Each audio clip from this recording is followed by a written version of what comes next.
বাপের বাড়িতে আমার বেড়ানোটা খুব কমই হয়। আমি অনেক দিন পরে এবার বেড়াতে আসলাম।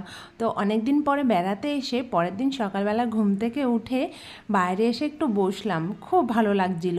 তো দেখো মা ঠাকুরের জন্য কিছু ফুল তুলে নিচ্ছে, আর এখানে দেখো সকালে খাওয়ার জন্য আনা হয়েছিল একটুখানি পরোটা। তো সবার জন্য আমি একদম প্লেটে করে বেড়ে নিয়েছি পরোটাটা, কারণ ভীমের দোকানের পরোটাটা আমার কিন্তু খুবই পছন্দের।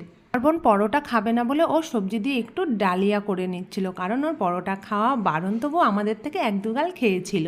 এখানে দুপুরের জন্য মাছ নিয়ে এসেছে, আর মাছগুলো আমার মেজদি ভালো করে ধুয়ে নিচ্ছে, কারণ আজকে সবার পছন্দের সব কিছু একটু একটু করে রান্না করা হবে। এখানে আমার বড়দি একটুখানি মাছের ডিম পাতুরি করবে বলে মাছের ডিম, চালের গুঁড়ো আর নারকেল দিয়ে পাতুরিটা রেডি করে দিচ্ছে আমার মাকে। আর আমার জামাইবাবু কিছু ঠান্ডা নিয়ে এসেছিল সবার খাওয়ার জন্য, কিন্তু আমি কিন্তু এসব ঠান্ডা ফান্ডা বেশি পছন্দ করি না, যার জন্য ওরা ঠান্ডা খাচ্ছিল আর আমি কাঁচা আম কেটে নিয়েছিলাম একটুখানি খাওয়ার। আমরা সবাই মিলে ঠান্ডা কাঁচা আম খেতে খেতে এদিকে আমার মার রান্নাটাও কিন্তু প্রায় রেডি হয়ে গেছে। তো চলো আজকে দেখাই আমার মা আমাদের সবার জন্য কি কি রান্না করেছিল। তো প্রথমেই হয়েছিল দেখো একটুখানি মোচা বাটা, যেটা আমার খুব ভালো লাগে, আর তারপর হয়েছিল মাছের ডিমের বড়া, যেটা আমার বোন খেতে ভালোবাসে, আর তারপরে ছিল একটুখানি সরু সরু পাতলা পাতলা করে উচ্ছে ভাজা, যেটা আমার দিদির ছেলে খুব ভালোবাসে খেতে, আর তারপরে ছিল একটু মশলা মাছ ভাজা, যেটা আমার খুব পছন্দের, আর তার সাথে আমার সাথে সাথেও আরও একজন এই মাছটা খেতে খুবই ভালোবাসতো, সেটা হচ্ছে আমার ফ্রেন্ড হীরা।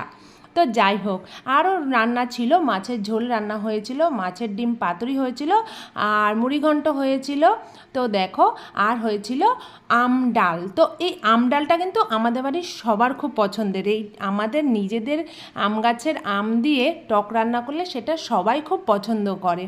তো তারপরে ছিল দই মিষ্টি, দুই রকমের দই ছিল, রসগোল্লা ছিল, আর আইসক্রিম ছিল। আইসক্রিমটা কেটে নিনি, কারণ কেটে নিলে গলে যাবে, তাই তোমাদেরকে দেখানোর জন্য একটুখানি প্যাকেটটাকেই সামনে নিয়ে আসলাম। তো চলো এখন আমি খাওয়াটা শুরু করি। এত রকম পছন্দের আইটেম সামনে দেখে কোনটা থেকে কোনটা খাবো বুঝতেই পারছিলাম না। তো যাই হোক, প্রথমেই শুরু করে দিলাম মোচা বাটা দিয়ে খাওয়া দাওয়া। আর সেদিনকের প্রত্যেকটা রান্না ছিল একটার থেকে একটা বেস্ট, মানে কোনটা ছেড়ে কোনটা খাবো। অনেক দিন পরে মার হাতের রান্না খেয়ে পেটটা সত্যিই তৃপ্তি পেল। আজকের মতো ভিডিওটা এখানেই শেষ করছি। ভিডিওটা ভালো লাগলে লাইক শেয়ার কমেন্ট করে আবার দেখা হবে নতুন একটা ভিডিওতে। ততক্ষণ তোমরা ভালো থেকো, সুস্থ থেকো, সাবধানে থেকো।